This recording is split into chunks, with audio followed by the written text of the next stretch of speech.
अस्सलाम वालेकुम दोस्तों मेरा नाम है सलमान खलील और स्वागत है आप सभी का सलमान टॉक्स के एक नए एपिसोड में। दोस्तों आज मेरे साथ हैं मेव मोहम्मद उस्मान खान जी। मेव मोहम्मद उस्मान खान जी ने 35 साल तक मिनिस्ट्री ऑफ होम अफेयर्स में अपनी सेवाएं दी हैं। देश विदेश में नौकरी की है, बहुत सारे लोगों से मिले हैं, बहुत पेचीदा केसेस को सोल्व किया है। तो उन्हीं से आज हम बात करने वाले हैं ईरान और जो यूएस का अभी जो कॉन्फ्लिक्ट चल रहा है इसके ऊपर, इसमें इसराइल की जो भूमिका है उस पर क्या इनके विचार हैं, क्योंकि इनकी जो पढ़ाई रही है वो भी राजनीतिक विज्ञान से रही है, पॉलिटिकल साइंस से रही है। तो आज हम जियो पॉलिटिक्स के ऊपर बात करने वाले हैं। तो बहुत बहुत शुक्रिया उस्मान जी, आपने अपना वक्त निकाला। बहुत शुक्रिया सलमान खलील साहब, आपने मुझे इस लायक समझा, मुझे बुलाया। बहुत शुक्रिया आपका। दोस्तों, बात दरअसल ये है कि सेकेंड वर्ल्ड वॉर के बाद यूरोप ने और अमेरिका ने प्लान किया कि उसके उस टाइम तक जो है थोड़ा सा ऑयल रिसर्च हो गया था। हम्म। ऑयल रिसर्च होने की वजह से इन्होंने देख लिया कि भाई अब तो ये दौलत इनके पास, अरबों के पास है। तो इन्होंने अपने दो पिल्ले पाले, एक इसराइल, दूसरा ईरान। चूँकि as a Shia country Iran को प्रमोट किया hmm. Against Sunni world, Sunni hmm. Arab world के अगेंस्ट। और हुआ ये था कि ईरान को इस हद तक सपोर्ट किया था अमेरिका ने कि जो arms ammunition jet fighters Israel को दिए वही ईरान को भी दिए। दुनिया में सिर्फ दो तीन कंट्रीज थे जिसको जिसको अमेरिका ने मैक्सिमम वेपन्स दिए थे, उसमें ईरान भी एक था। कहानी कहाँ ख़राब होती है? कहानी ख़राब हुई ये कि उस टाइम तक सहाराजाह पहलवी की हुकूमत चल रही थी। हाँ। ऊपर ऊपर बड़ा अच्छा लग रहा था, सब कुछ ठीक ठाक लग रहा था, लेकिन हम्म। इनफैक्ट जो है अंडर कट बहुत ख़राब हो चुका था और ईरानियंस बहुत अंदर से अंदर ही अंदर बहुत सुलग रहे थे। जब रज़ा पहलवी की हुकूमत थी इस्लामिक क्रांति से पहले ईरान में, उस टाइम पर जो पहनावा था, ड्रेसिंग सेंस था और जो कल्चर था ईरान का वो डिफरेंट था। वो यूरोपियन कल्चर में ढल चुके थे। इस चीज़ को लोगों ने एक्सेप्ट कैसे किया कि दोबारा से इस्लामी हुकूमत पर आना? यही इस्लाम की खूबी एक बात है। इस्लाम जो है ना बार बार नीचे आता फिर उभरता है, ये खासियत इस्लाम की। इस्लाम ख़त्म नहीं होता है। इसका मैं और पीछे जाकर बताऊंगा आपको। 1917 में रशिया ने बहुत सारे मुस्लिम कंट्रीज़ को कैप्चर कर लिया, उज्बेकिस्तान, ताजिकिस्तान वगैरह सब कुछ। और वहाँ इतना स्ट्रिक्ट कंट्रोल किया इन लोगों ने, रशियंस ने। जो कम्युनिज्म था पूरा, हम्म। कम्युनिज्म आया तो उन्होंने मस्जिद मदरसा सब कुछ बंद हो गया, इवन नमाज़ पढ़ना बंद कर दिया। यहाँ तक था कोई नमाज़ पढ़ना मिले तो बाहर लगे गोली मार देते थे। लेकिन जब उसके बाद 1991 में जब रशिया डिसइंटीग्रेट हुआ, तो उसके बाद जब सबके सब कंट्रीज बाहर आए, तो ओवरनाइट वहाँ एकदम इस्लाम उभर के आ गया। तो इस्लाम मिटता नहीं है, इस्लाम दब जाता है थोड़े दिन के लिए, लेकिन फिर से उभर जाता है। तो वही यहाँ भी हुआ। तो लोग इसके शाही अंदाज से बहुत फेडअप हो गए थे, हालात ख़राब हो गए थे, करप्शन। तो खुद ब खुद लोग जो है वो इस्लाम की तरफ राग़िब होने लगे। अमेरिका का हमने देखा, अमेरिका ने जापान के ऊपर बम बम गिराया, परमाणु बम जो गिराया था 1945 में, शहरों को बर्बाद कर दिया। उसके बाद इसने बहुत सारी कंट्रीज़ ऐसी हैं जिनको बीच में से तोड़कर एक दो देश बना दिए और इराक को बर्बाद कर दिया। वेनेजुएला का हाल ही में हमने देखा, अभी ग्रीनलैंड की बात चल रही है, और ईरान का हमने देखा। ये क्या वजह है कि अमेरिका हमेशा सुपर पावर की तरह बिहेव करता है और जो उसके मन में आता है वो कर देता है? ना उसे इंटरनेशनल लॉज की फिक्र होती है, ना उसको कोई कहने वाला है। अमेरिका ने उसे सोचा कि दुनिया में सिर्फ मेरा ही दादागिरी चले, और उसके लिए काफ़ी हद तक इसलिए सक्सेस हो गया कि रसिया को जब से तोड़ दिया। पहले तो कम से कम रशिया दो एक ध्रुव था, दूसरा ध्रुव ये भी था। लेकिन इसने कम्युनिज्म को धीरे धीरे कमजोर, इतना कमजोर कर करके, और अब तो तकरीबन यही हो गया कि अब तो जो कुछ करता है अमेरिका करता है। लेकिन इसका हम्म। सिस्टम आज से नहीं बना, बल्कि बहुत लॉन्ग टर्म प्लानिंग इन्होंने की है। सेकेंड वर्ल्ड वार में हुआ क्या है, जब जापानीज जो है बहुत इंडिया के बॉर्डर्स तक आ गए थे, तो हमारे कर्नल ढिल्लो साहब थे, उन्होंने बड़ी लंबी स्पीच की हमारे ट्रेनिंग सेंटर में। उसने ये बताया कि देखिए जापानीज और जर्मन जो है वो देवर विनिंग, लेकिन ये अल्बर्ट आइंस्टाइन जो जर्मन से आया, ये जीव जो आया और अमेरिका में आके इसने जो ब्लू प्रिंट दिया एटम बम का, हम्म। और अमेरिका के लिए एटम बम बनाया, तो देखो अमेरिका की चालाकी देखिए अब आप। हालांकि जर्मन कहीं ज़्यादा यूरोप को नुकसान कर रहा था, पूरा यूरोप को कैप्चर कर गया, पूरा ब्रिटेन फ्रांस को बर्बाद कर दिया। लेकिन अमेरिका ने एटम बम यूरोप में नहीं डाला, जर्मनी में नहीं डाला, बल्कि वो जाकर के उसने जापान के ऊपर ड्रॉप किया, दो बड़े शहरों को तबाह किया। हम्म। इसलिए कि ताकि यूरोप बचा रहे, यूरोप तक इसका विकर्ण ना हो। हम्म। तो जापान ही बर्बाद किया, उसका जापान बर्बाद हो गया तो ठीक है, ये देवर द विनर्स। तो हम्म। उसके बाद से इनके लगातार ये रही। फिर इन्होंने देखो नेटो बनाया, तो रशिया के अगेंस्ट नेटो बनाया। हालांकि रशिया ने भी सेंटो सीटो, है ना, और आपका नैम समिट एक था जो आज जिसका हम्म। नाम खत्म हो गया, नॉन एलिमेंट मूवमेंट, नेहरू, टीटो और दिस नासिर, तीन लोगों ने, नासिर जो थे मिस्र के थे, टीटो यूगोस्लाविया के थे, नेहरू जी अपने थे, इन तीन ने मिलकर नॉन मूवमेंट को इस्टेब्लिश किया। और उसमें किया ये इन लोगों ने कि भाई हम ना अमेरिका के साथ रहेंगे ना रशिया के, बल्कि थर्ड कंट्री आकर के बीच में हम एक पावर बनेंगे। और ये it was very successful movement और बहुत हद तक सक्सेसफुल था। 1983 में इंदिरा गांधी जी ने यहाँ दिल्ली में नेम समिट किया, बहुत सक्सेसफुल रहा। 105 कंट्रीज ने पार्टिसिपेट किया, हेड ऑफ स्टेट से आए यहाँ पर, लेकिन उस चीज़ को हम आगे नहीं ले जा सके। आज नौबत ये है कि हम इंडिया इतना बड़ा कंट्री होते हुए भी, नेम समिट का पार्ट होते हुए भी, आज वो सीटो सेंटो सब खत्म, सार खत्म, इवन ब्रिक्स खत्म। ब्रिक्स के हम बहुत अहम मेंबर हैं, we are the one of the 5 members. लेकिन अब अमेरिकन प्रेशर में ब्रिक्स भी खत्म, हम उसमें नहीं जा रहे हैं, ना मीटिंग कर रहे हैं, ना उसको आगे बढ़ा रहे हैं। तो ये है अमेरिका की दादागिरी। अमेरिका का दबाव हमें ऑयल लेना छोड़ दिया है। इवन हमारी गवर्नमेंट ने खamenei के ऊपर एक बयान तक नहीं दिया, जबकि ईरान का बहुत एहसान हमारे ऊपर है, अच्छा, हमारे क्या बैंक वजह उनके है कि रकम से भरे इंडिया पड़े हैं। इंडिया की जो फॉरेन पॉलिसी है हाल ही में बिल्कुल टिल्ट हो गई है? पहले के जो हमारे नेबर थे वो या जिनके साथ हमारे फ्रेंडली रिश्ते थे, उनके साथ अब हमारी बिगड़ रही है। क्या वजह रही? एक ज़माना था जब यासिर अराफात इंदिरा गांधी को बहन कहता था, और जो है एक तरह से उनको बार बार मिलने आता था, राजीव गांधी तक भी। लेकिन अब इन लोगों ने जिस तरह से छोटी सोच पैदा हो गई है, this is really harmful for the country. हर चीज़ को अगर आप कमर्शियल एंगल से देखेंगे, हालांकि ईरान के इतने एहसान हमारे ऊपर है, हमारे बैंक्स भरे हुए हैं। यूको बैंक जैसे जब फेल होता है, आज भी ईरान के 60,000 करोड़ रुपीज़ हमारे पास है।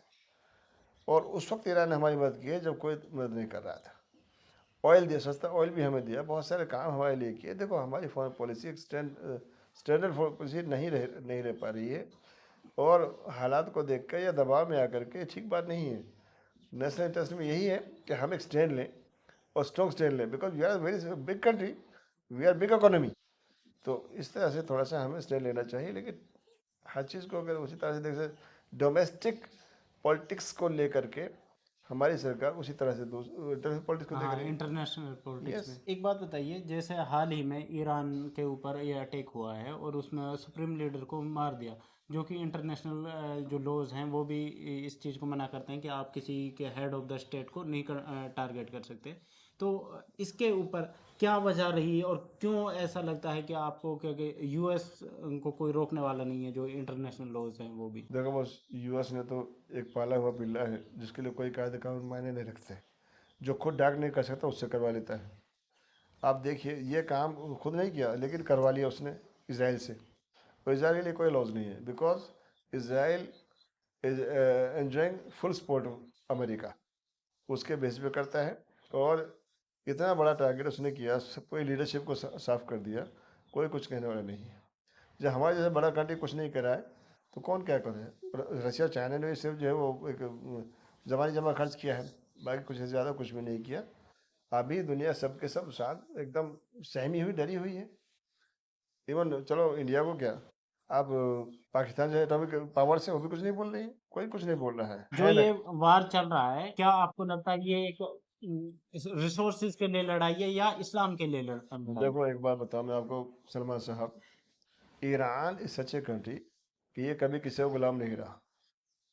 ईरान एक ज़माने पर्शियन एम्पायर शिप था, और ये बहुत अक्लमंद होशियार लोग हैं। इनके बारे में एक बात बताऊँ मैं आपको, एक हदीस रसूल है, हज़रत मोहम्मद मुस्तफ़ा सल्लल्लाहु अलैहि वसल्लम का फरमान है, और सलमान फ़ारसी रज़ी अल्लाह तआला जो सहाबी थे, उनके कंधे पर हाथ रखकर आपने फरमाया, इसका मफहूम ये है कि ये लोग जो फ़ारस के लोग हैं, अगर इल्म कहीं सरैया पर भी मिले, मंगल ग्रह पर भी मिले, तो वहाँ से भी ये लोग इल्म लेके आएंगे।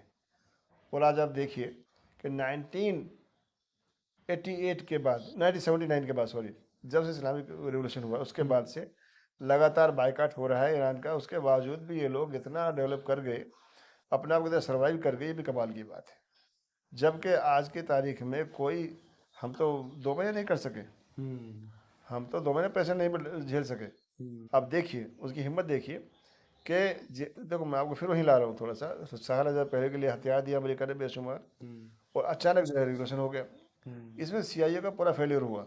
सीआईए बड़े धोखे में रही, एक्सेप्ट किया सीआईए ने कि हम बहुत धोखे में रहे, हम सिर्फ हमारे वो शाही इंटेलिजेंस के ऊपर डिपेंड रह गए, और जबकि अंदर कुछ और चल रहा था।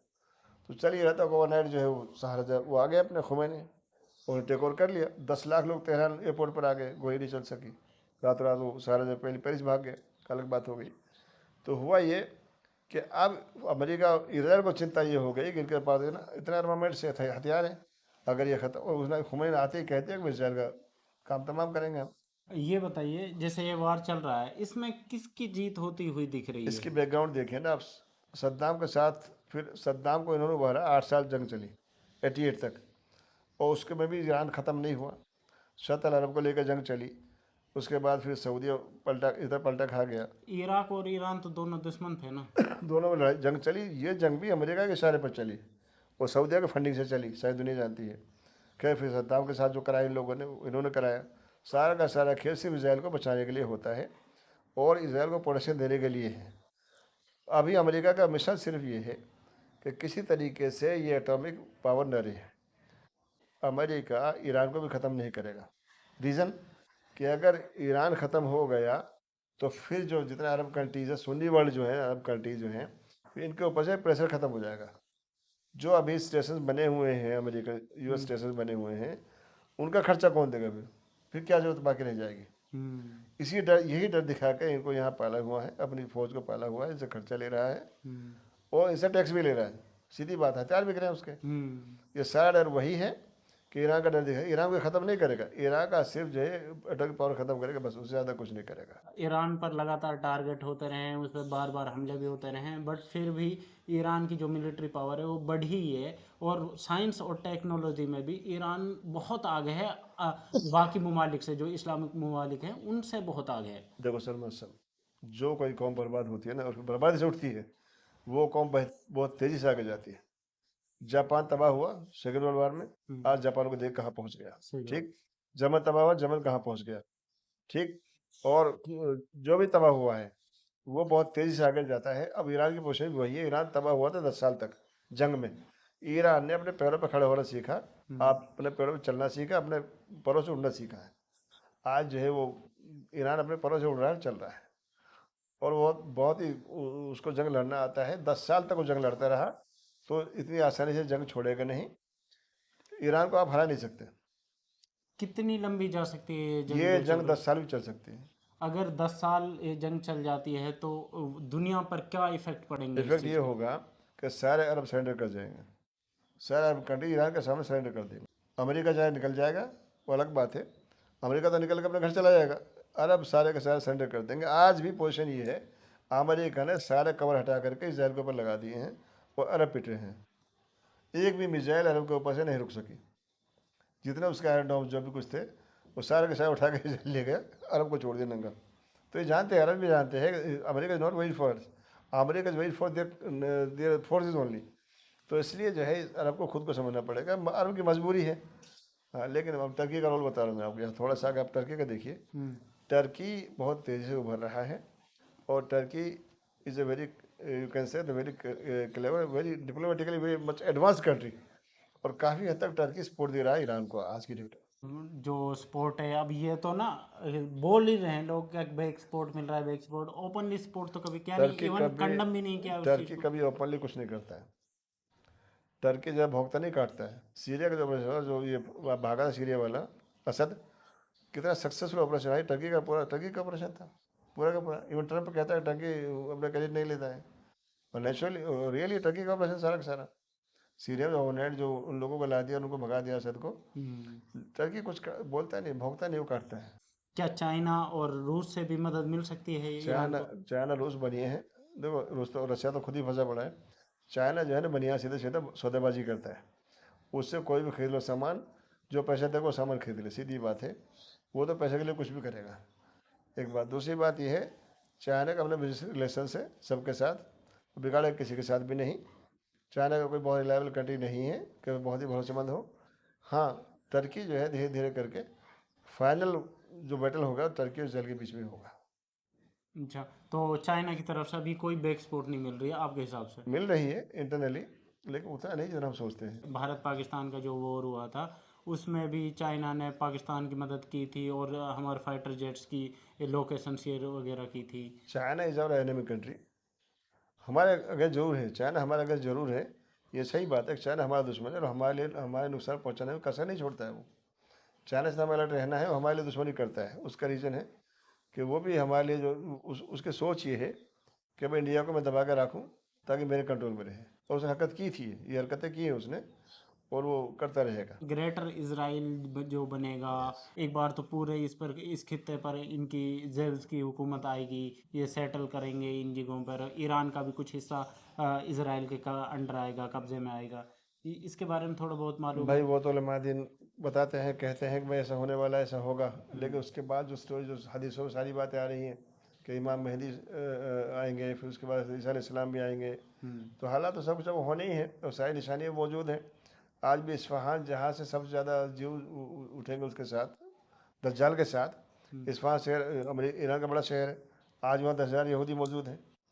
तो वो सब तो होना है, वो जो हदीसों में लिखा है वो सब तो होना है, वो तो होकर एक हालात हो सकता है उस तो तरफ भी जा रहे हो। हो सकता है यही शुरुआत हो उस चीज़ की। अब ये तो अल्लाह ही जानता है, देखो हमारे आपके वैसे तो कुछ भी नहीं है, सही बात। लेकिन वो तो हम तो हदीसों को यकीन करें कि वो होना तो वो तयशुदा बात है, वो सब कुछ होना है। लेकिन अब किस तरह होगा, कब होगा, दज्जाल भी आना है, इमाम मेहदी भी आना है, और ईसा अलैहिस्सलाम भी आना है। लेकिन देखो कब होना है, क्या होना है, वो तो अलग बात है। लेकिन हमें आज के वक्त में, आज की तारीख में क्या करना चाहिए, किस तरह से करना चाहिए, वो तो हमें सोचना है। सही। देखो फर्स्ट ऑफ ऑल मैं एक बात और कहूँगा कि हमें बहुत ज़्यादा यहाँ इंडिया में रहकर बहुत शोर शराबा नहीं करना चाहिए, ठीक है ना, बिकॉज ये काम गवर्नमेंट का है। गवर्नमेंट टू गवर्नमेंट चीज़ें डिसाइड होती हैं कि हमें किसको सपोर्ट करना है, किसको नहीं करना है। जैसे हम छोटा मोटा एजिटेशन करें या विरोध प्रदर्शन करें, ये आप भी आईबी में रहे हो और इस तरीके के केसेस हैंडल किए हैं, इस तरीके की चीज़ें हम कर सकते हैं? देखो बॉस, कोई भी गैर जिम्मेदार आदमी ये ना करे, कोई इंडिविजुअल ये नहीं कर सकता, नहीं करना चाहिए। जमात और तंजीमें इस काम के लिए हैं, जमात उलमा हिंद है, जमात इस्लामी है, दूसरे हैं, अगर कांग्रेस पार्टी, दूसरी पार्टीज हैं, उनका काम वो करें जो करना है। अच्छा, संगठन अगर हो तो बाकी तब ज़्यादा अच्छा है। बाकी फॉरेन पॉलिसी को लेकर के, जहाँ तक फॉरेन मैटर्स को लेकर के, वो तो government, let the government decide. ये गवर्नमेंट का ही एक अधिकार है कि फॉरेन मैटर्स पे गवर्नमेंट सिर्फ फैसला ले, बाकी देश को तो उसके साथ चलना पड़ेगा। अब मैं आपको मिसाल दे रहा हूँ, बाय द वे, कल को पाकिस्तान के साथ वार हो जाता है, तो जाहिर सी बात है हमें गवर्नमेंट ऑफ इंडिया के साथ रहना सही बात। है कि नहीं। तो इसलिए फॉरेन अफेयर्स में हमें बहुत ज़्यादा इंटरफेयर नहीं करना चाहिए।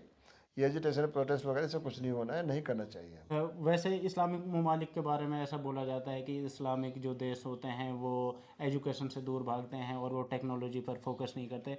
बट ईरान की जो टेक्नोलॉजी है, और ख़ासकर वार सिस्टम अगर हम देखें, वार डिफेंस में देखें, तो इनकी बहुत आगे है। क्या वजह रही कि ईरान इतना आगे है और ये एक एटम बम बनाने के भी कगार पर है? देखो भाई सलमान साहब, एक बड़ी अच्छी कहावत है मेवात में कि अल्लाह दे खान को तो कौन जाए कमाने को, ठीक है ना। जब इतना तेल दौलत इतनी हो गई है अरब मुल्कों में, कमाने की जरूरत ही नहीं है, घर बैठे मिल रहा, पका पकाया मिल रहा, तो उनको जरूरत क्या है।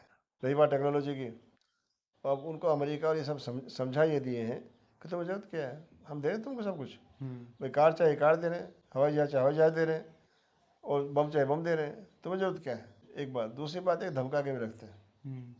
भाई यहाँ तो माल बिकना है उनका, अगर ये बना लेंगे तो माल कहाँ बिकेगा फिर। वार भी कराना है, लड़ाई भी कराना है, माल भी बेचना है, और इसका तेल भी पीना है। ये सब चीज़ें इंटरलिंक्ड हैं, तो ये चीज़ें हम और आप नहीं कर सकते। प्लस ये लोग डिक्टेटर्स हैं, अरब कंट्रीज़ के जो रूलर्स हैं डिक्टेटर्स हैं, और डिक्टेटर में जान नहीं हुआ करती है, क्योंकि डिक्टेटर को पब्लिक सपोर्ट नहीं होती है, तो उनकी तो कुर्सी सिर्फ जो है ना हवा में होती है। तो एक बार इसी ट्रम्प ने कहा था पिछले लास्ट टर्म में कि अगर मैं अपना सपोर्ट हटा लूँ तो सऊदी रॉयल फैमिली 1-2 हफ्ते में गिर जाएगी। हाँ, सही बात। ये बात कही थी इसने, और ये बात सच भी है। हाँ, सच है। हालांकि बुरा माना इन लोगों ने, लेकिन सच यही है। तो इसलिए इनकी पब्लिक लिंक तो होता नहीं है, पब्लिक सपोर्ट होती नहीं। ईरान इनके साथ देखो, उन्होंने कुछ भी है, लेकिन उन्होंने डेमोक्रेटिक सिस्टम को अडॉप्ट किया है, पब्लिक उनके साथ रहती है। फुल डेमोक्रेसी ना सही, लेकिन किसी हद तक तो है ना। तो इसलिए वो अपनी गवर्नमेंट गिरा सकते हैं, हटा सकते हैं, बना सकते हैं। तो पब्लिक सपोर्ट रहती है उनके साथ, इनके साथ पब्लिक सपोर्ट नहीं है। ये सिर्फ अपनी कुर्सी की तरफ देखते हैं, उनकी कुर्सी मेहरबानी अमेरिका इंग्लैंड से, इसलिए तरक्की नहीं कर सकते, तरक्की नहीं करेंगे, नहीं कर सकते, इनको करने नहीं दिया जाएगा, इनको तरक्की नहीं करने दिया जाएगा। अभी जैसे ईरान बमबारी कर रहा है लगातार ये अरब कंट्रीज़ के ऊपर, और सऊदी अरब की तरफ से भी ये बयान है, यूएई की तरफ से बयान है कि तो हम भी शामिल होंगे। क्या लगता है कि अरब कंट्रीज़ वॉर में आ सकते? अरब लोग रिटेलिएट नहीं करेंगे, नंबर 1। नंबर 2, ईरान अब यहाँ से आगे कुछ नहीं करेगा अरब कंट्रीज़ के ऊपर, वो स्टेट ऑफ हॉर्मुज को रोकेगा। स्टेट ऑफ हॉर्मुज जो है ओमान की खाड़ी में 33 किलोमीटर्स के गलियारा है, हाँ जहाँ से ऑलमोस्ट 20-25% ऑयल सप्लाई होता है। हाँ। और इसको इसने रोक लिया तो बहुत बड़ा पैसा पड़ेगा इंडियन इंटरनेशनल मार्केट पर। तो इसलिए उसका बहुत बड़ा ये हथियार है स्टेट ऑफ हॉर्मुज को, और इसी पर जोर दे रहा है, उसी को रोकने की फिक्र में है। दूसरी तरफ कतर का जो उसने गैस सप्लाई है, गैस का पॉइंट जो उसके पास है, और लफार वाला जो एरिया है, उस पर उसने अटैक कर दिया है। ये इसका एनर्जी टारगेट है, बेसिकली एनर्जी पॉइंट टारगेट है, जिसे यूरोप पर असर पड़े, ताकि वर्ल्ड प्रेशर पड़े कि भाई हाँ जंग रोक दी प्रेशर। जाए, है ना। ये जानबूझ के ये कर रहा है कि ताकि दुनिया के लोग चिल्लाएं, क्योंकि अब रशिया ने तो सप्लाई बंद कर दी यूरोप को, gas supply, because of Ukraine वार। और इधर से सप्लाई बंद हो गई अगर, तो यूरोप तो मर जाएगा, बिकॉज साल को तो depends on this gas only. और गैस कतर दे रहा है। अब कतर के रोकते ही 1.5 गुना दाम बढ़ गए वहाँ। तो ईरान जो कर रहा है वो टेक्निकली अपने हिसाब से ठीक कर रहा है। बट ये अमेरिका के पास B2 बॉम्बर्स हैं, स्टील्थ है, या फिर उनके पास जो टेक्नोलॉजी है वो ऐसी टेक्नोलॉजी है कि वो रडार सिस्टम में भी डिटेक्ट नहीं होती है। अपने अंडर में ले ले स्ट्रेट ऑफ हॉर्मुज को। ईरान ने भी अपने स्टेशन बनाए हुए हैं, पहाड़ों के नीचे सुरंग खोद के बनाए हुए हैं। अब पहाड़ों को कितना तोड़ेंगे आप? ये काला पहाड़ है अरावली, कितना बम्बर सहेंगे आप बताइए? अगर इसके नीचे कोई सुरंग खोद के बना ले तो बरसात रही वो। तो इतना आसान भी नहीं है। उन्हें देखो, वो आज से तैयारी नहीं करे, 40 साल तैयारी कर रहे हैं। अमेरिका 40 साल से उनका दुश्मन है, वो 40 साल तैयारी कर रहे हैं। वो बाकायदा उन्होंने ऐसे स्टेशन बनाए हुए हैं। वो पिछली बार जो निकोलर जो प्लांट्स थे वो नहीं टूट पाए, तो वो सेफ्टी मेजर्स ने ले रखे सारे के सारे। और प्लस उन्होंने कहाँ कहाँ क्या क्या जमा कर रखा है वही जानते हैं। इतना आसान नहीं है, और बहुत बड़ा उसका एरिया है, बहुत सारे हिल एरियाज बहुत हैं। तो इतना it is not easy to target it, है ना। कोई ख़त्म नहीं कर पाएगा, और वो चलते रहेंगे। फिर सी रूट से उसके पास है बहुत सारे। अभी के सिनेरियो में क्या लगता है कि ये जंग कब तक रुकेगी और किस तरीके से? ये जंग बहुत क्यों? दिन नहीं चलेगी, ये जंग बहुत दिन नहीं चलेगी, ठीक है ना। ये अपने टारगेट से अचीव कर लिए हैं अमेरिका और इसराइल ने। ये इनकी लीडरशिप को उन्होंने ख़त्म कर दिया, तकरीबन इनके आर्मामेंट्स को ख़त्म कर दिया, मेन चीज़ों को। वो और 2-4 अटैक कर करा के ये 10-15 दिन में इसको ख़त्म कर दिया। लेकिन लंबा चलेगा भी तो ईरान इसके लिए तैयार है। अभी के वॉर में ज़्यादा जो नुकसान हुआ है वो ईरान को हुआ है या वो इसराइल को हुआ है? जैसे देखो, कि जाहिर सी बात, ईरान को नुकसान हुआ है। उनके एयर पावर नहीं है, ईरान के पास एयर पावर नहीं है, इनके पास एयर पावर है, स्ट्रॉन्ग है। तो ये तो सिर्फ अपनी मिसाइल वगैरह से काम चला रहा है, ठीक है ना। तो इतना देखो, लॉस तो जाहिर सी बात है ईरान को ज़्यादा हो रहा है, इसके लिए तैयार भी था। लेकिन जहाँ तक डिफीट की या रिजिम चेंज की बात है, वो नहीं हो पाएगा। रिजिम चेंज नहीं होगा, और ना ही जो है सरेंडर करेगा। ईरान सरेंडर नहीं करने वाला है। बहुत सारे वीडियोस ऐसे भी आ रहे हैं जिसमें ईरानियन सेलिब्रेट कर रहे हैं खामनेई साहब की मौत को। देखो, कहाँ अपोज नहीं होता है? अपोजिशन हर जगह होती है, सब दुनिया में सब लोग सब राजी नहीं होता है। कुछ लोग आपको हर जगह मिल जाएंगे जो नाराज़ ग्रुप होता है, तो उनमें वहाँ भी है। वहाँ मान लो ग्रुप को लेकर चला जाए आपको, तो सिया सुन्नी का मैटर है थोड़ा सा वहाँ। और वहाँ लिबर्टी, और even with in Ciaz also वो चला था मूवमेंट, है ना, फ्रीडम का मूवमेंट चला था वहाँ। तो नाराज़ ग्रुप तो है उनके यहाँ। तो अब रिसेंटली, अब महीना भर पहले बहुत किलिंग भी हुई थी बहुत सारे लोगों की। तो इनडिस्क्रिमिनेट किलिंग हुई है, ये नो डाउट। ईरान फोर्स ने बहुत किलिंग की है, तो कम तो ये भी नहीं है, इन्होंने बहुत ब्रूटल किलिंग की है। और देखो, जहाँ डिक्टेटरशिप होगी ना वहाँ किलिंग लोग जो जुल्म तो करते हैं, और जुल्म तो किया है इन लोगों ने। तो नाराज़गी तो है अपनी जगह, लेकिन इसका अल्टरनेट सहारा जब पहलवी का पोता बिल्कुल नहीं है। लोग उसको एक्सेप्ट नहीं करेंगे, ये ख्वाब और ख्याल नहीं। CIA भी जानती है चीज़, है ना, अमेरिका भी जानता है कि रिजिम चेंज होना नहीं, अभी कोई टाइम नहीं है। अगर रिजीम चेंज होना होता तो ये अभी हो जाता। शायद हो जाता है, लेकिन अब जैसे इन्होंने ये खamenei को शहीद किया ना, उसकी जो हमदर्दी आई लोगों में, हाँ सिंपैथी जो जो। सिंपैथी पूरे वर्ल्ड ओवर जो हुई है ना, अब उनके लिए इट हैड बिकम डिफिकल्ट। इन्होंने बहुत बड़ा ब्लंडर कर दिया है, खamenei को टारगेट करके बहुत बड़ा ब्लंडर किया है। मुझे ऐसा लग रहा है कि अगर जैसे वेनेजुएला में ऑयल कंट्रोल्स अमेरिका ने लिए, उसको पहले से ही उसने तय कर रखा था कि हम इसको टारगेट करेंगे। अगर हम इसको टारगेट करेंगे तो स्टेट ऑफ ह्यूमर्स को ये बंद करेंगे, तो हमें एनर्जी की कमी होगी। उस एनर्जी को कमी करने के लिए इन्होंने वेनेजुएला को कंट्रोल में लिया। वो तो देखो, इनकी पॉलिसी जाहिर सी बात है, वो तो है ही है, वो तो रखेंगे अपना प्लान तो करते हैं सब लोग। लेकिन बात है क्या, कि ये वेनेजुएला नहीं है। तो वेनेजुएला में अकेला डिक्टेटर था, उसको वो चूहे की तरह उठा के ले आए, कहीं कोई किसी ने प्रोटेस्ट नहीं किया। एक भी कोई सड़कों पर नहीं आया, कोई एक भी प्रोटेस्ट नहीं हुआ। तो इसका मतलब ये है कि पब्लिक वहाँ उसकी तंग थी, उसके साथ नहीं थी पब्लिक। लेकिन यहाँ मामला उल्टा पड़ गया इनके लिए, खamenei को टारगेट करके वहाँ सिंपैथी उनके साथ तरफ चली गई, सारी की सारी एंटी अमेरिका हो गए लोग। तो कुछ भी हो, धार्मिक नहीं था, उसी पॉलिटिकल लीडर नहीं था। हम्म, आप नॉट ओनली ईरान बल्कि वर्ल्ड ओवर के शिया लोग जो है सड़कों पर आ गए हैं। हम्म, नॉट ओनली शिया, सुन्नी लोगों में भी काफ़ी गम गुस्सा रहा है। हम्म, यानी सबने ही दुख माना इस चीज़ का, सबने बुरा माना है। हम्म। एक बहुत भारी रिएक्शन हुआ जिसके लिए अमेरिका तैयार नहीं था। तो इसलिए ईरान को अभी इतना टेक ओवर करे तो is not so easy, because he was not the only political leader बल्कि रिलीजियस लीडर था वो। अमेरिका के आईआरजीसी कमांडर का एक बयान है कि अमेरिका ने पाकिस्तान का एयर स्पेस यूज़ किया है ईरान पर हमला करने के लिए, और उन्होंने इनको वार्न भी किया है पाकिस्तान को। तो आपको क्या लगता है कि आने वाले दिनों में पाकिस्तान पर भी कोई अटैक हो सकता है? अमेरिका पाकिस्तान हो सकता है।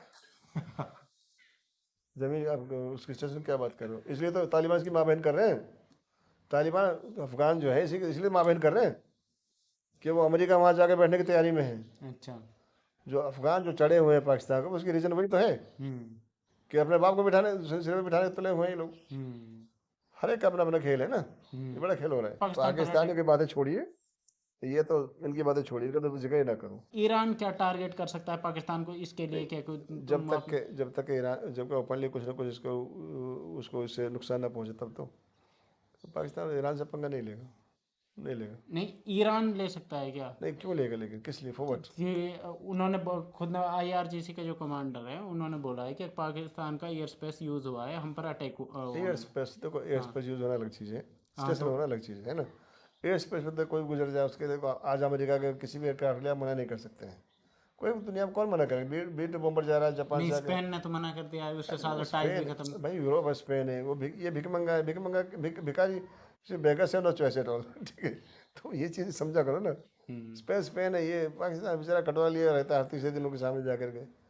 तो भिखारी को जो मिल जाए सो ठीक है। से रसिया से कुछ मदद मिल सकती है ईरान को? इस वक्त उसके खुद की हालत खराब है। हम्म, ये सब देखो टैक्टिकली इन्होंने सोच कर ही किया सब कुछ जो कर रहे हैं लोग, है ना। वो सोच रहे हम्म, उधर उधर अंग्रेज उधर है, तो हम्म। इसलिए इधर खेल खेल लो जो खेलना है। कोई लिमिटेड खेल खेलेंगे, ये एक 15 10 15 दिन बंद हो जाएगा, ये बहुत लंबा नहीं चलेगा।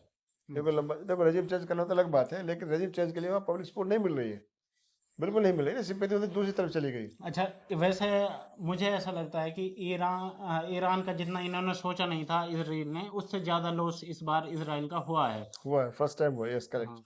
एग्जैक्टली। आप ये कह सकते हैं कि सक्सेसफुली कुछ टारगेट हो गए हैं, लेकिन उतना नहीं है जितना होना चाहिए, उतना उसका ईरान इसराइल का नहीं हुआ है। लेबनान वगैरह से कुछ मदद मिलने की उम्मीद है? देखो लेबनान तो बेचारा वैसे ही बहुत गरीब कंट्री है। हम्म, और अभी लेबनान में क्या है कि जो गवर्नमेंट, प्रेजेंट गवर्नमेंट है वो एंटी हिजबुल्लाह है। हम्म, ठीक है ना, वहाँ डेली स्ट्राइक कर रहा है इसराइल। और वो इसराइल इसका जो है ना, वो स्वर्ण में दाव लग रहा हुआ कुछ को, वो डेली अटैक कर रहा है, हिजबुल्लाह की तबाही कर दिया उसने पूरा। हम्म। पहले लीडरशिप खत्म कर दिया, उनके जितना टारगेट वो खत्म करने में लगा हुआ है।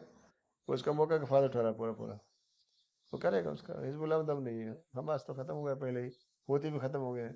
हम्म, तो ईरान को हर तरफ से भी कर दिया गया, तब सोच कर ही ये काम किया इन लोगों ने। हाँ, इराक वाले थोड़ा सा खड़े हो सकते हैं, इराक में जो शिया ग्रुप है हम्म। वो थोड़ा सा खड़ा हो सकता है। तो दोस्तों, देखा आपने, हमने बात की उस्मान जी से, और उम्मीद करते हैं कि आपको ये बातें पसंद आई होंगी।